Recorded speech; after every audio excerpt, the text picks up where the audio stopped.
ભોજન દેવું પડે ને લેવું પડે એને ભજન ને હું લેવા દેવા એને કશી ન હોય ગમે એવી વેદના હોય શરીરને ન હોય વેદના મનને થાય સૂક્ષ્મ શરીર છે આજે આનંદ આવે ને સૂક્ષ્મ શરીરને આનંદ આવે વેદના સૂક્ષ્મ ને થાય સ્થૂળને કાંઈ નહીં અને ત્રીજું શરીર છે કારણ શરીર છે આપણે એના છે કારણ કે કારણ ન્યા થકી આવ્યા છે ન્યા થકી જવાનું એ પરમાત્માએ જેને સૃષ્ટિ રચાવી છે આ સૃષ્ટિ હકાવે છે આ સૃષ્ટિનો સંચાલક છે એના થકી જન્મ થાય એના થકી મૃત્યુ થાય આ જગત ઈ ચલાવે છે નિર્ભય રહેવું બસ એનું ભજન કરવું આ સૃષ્ટિ એને બનાવી છે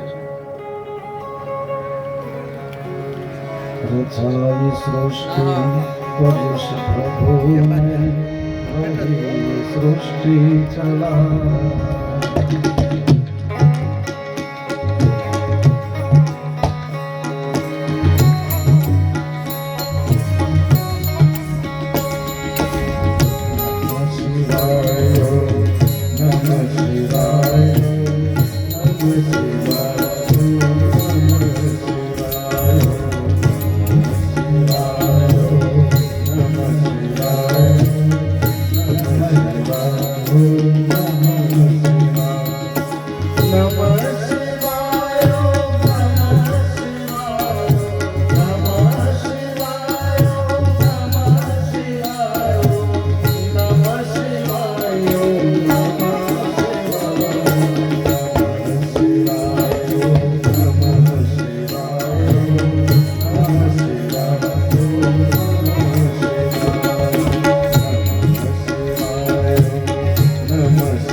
કથામાં જે હાર્મોનિયમ ઉપર છે 28 દેશ જે ફરેલા છે કનુ બાપુ હરિયાણી સાવરકુંડલાથી ગજલપરામાં રહે છે ગામમાં ઘણા પરિચિત મારા શિલ્પાબેન બેન છે ને એ કે બધી સૃષ્ટિ ચલા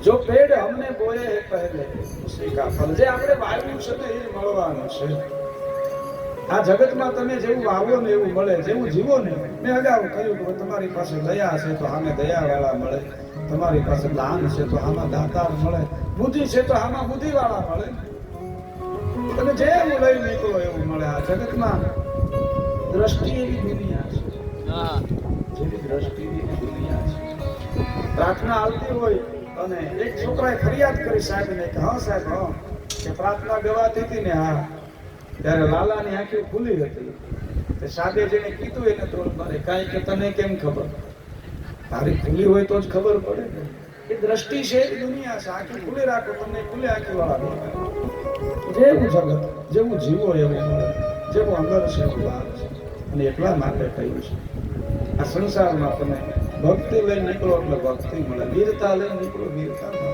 સંતને સંત મળે છે જેવું અંદર છે એવું બહાર છે લોહી સમક્ષ ને એમાં લોખંડનો પ્રકાર છે તો લોખંડને ખેંચે છે લોહી સમક્ષમાં ધાતુ નો આલે ધાતુને નો ખેંચે જેવું જેનામાં છે એને ખેંચી શકે શું બનવું એ આપણા હાથમાં છે શ્રી કથા કહે છે નિર્મળ બનીએ શુદ્ધ બનીએ પવિત્ર બનીએ સારા બનીએ એટલે સારું થશે ઈશ્વર પાસે આપણે માગીએ પણ પાત્ર બનવું પડે પાત્ર બનવું એટલે આપે તમે પાત્ર બનવો એટલું આપે ક્ષમતા હોય એટલું આપે જ આપણે માલધારીને ત્યાં જાય દૂધ લેવા એક લોટો આપણે લઈને જાય તો એમાં સામે એટલું દૂધ આપે એની ત્યાં ભેરા જ હોય કે લોટા પછી ભરવું કેટલું આ તો ભેરું જ છે ભાઈ પણ તમારું પાત્ર છે એટલું આપે ઈશ્વર આગળ પાત્ર બનો તો આપે આપણે એક વાત અધૂરી હતી કોઈ માણસ ભગવાનને કાયમ ધીરાજભાઈ એમ કહે ભગવાન લોટરી લગાડી દે ભગવાનને આપવું ઘણું પણ આપણે પાત્ર બનવું પડે એક દી ભગવાન પ્રસન્ન થયા ને કીધું આજે મારી નાખો હવે કે ભગવાન પ્રસન્ન થયા વરદાન દેવું જોઈએ મારી નાખવાની વાત કરો કે હા કે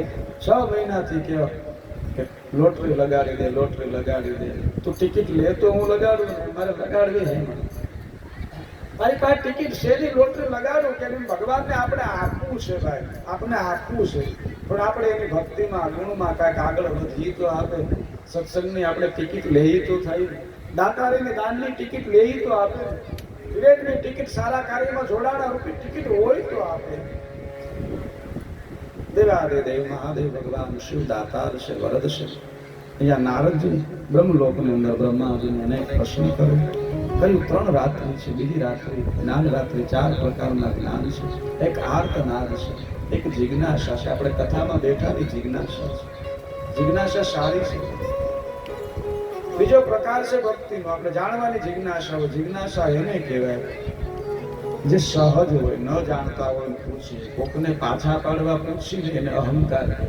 ઘણા એવા હોય બીજું કાંઈ ન જાણતા હોય પણ આખું વર્ષ બેઠા બેઠા 1 થી 2 પ્રશ્નો બનાવ્યા હોય, જ્યાં ક્યાંય ન મળે એવા પ્રશ્નો બનાવે. આનો ઉકેલ દો તો અમે માની લે.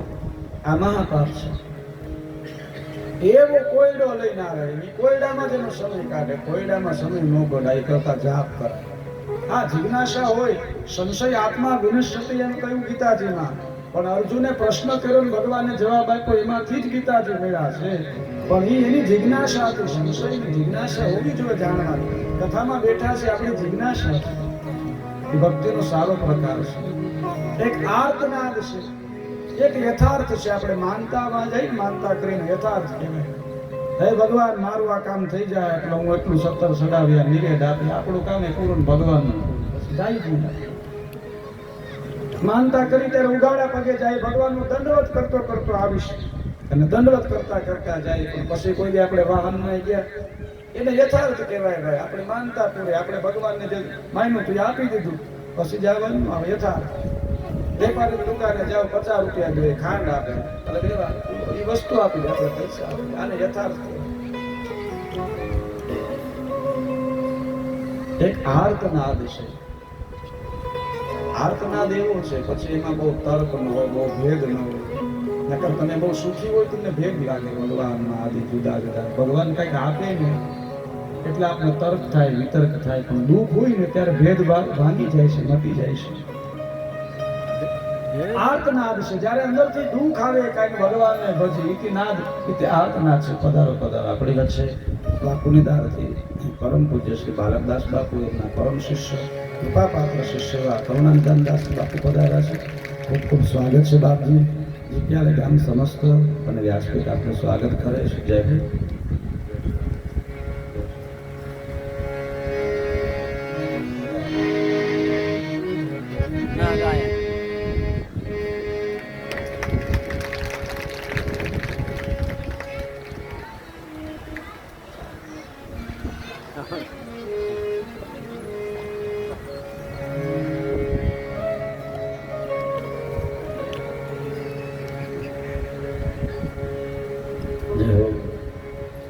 પંચમુખ હનુમાન બાપુની દાસ, શ્રી કરુણાનિધાન દાસ બાપુ અને આપનું શાબ્દિક સ્વાગત કરીએ. ખૂબ ખૂબ રાજીપો, ખૂબ સુંદર રીતે બાપુ સુંદરકાંડના પાઠ અને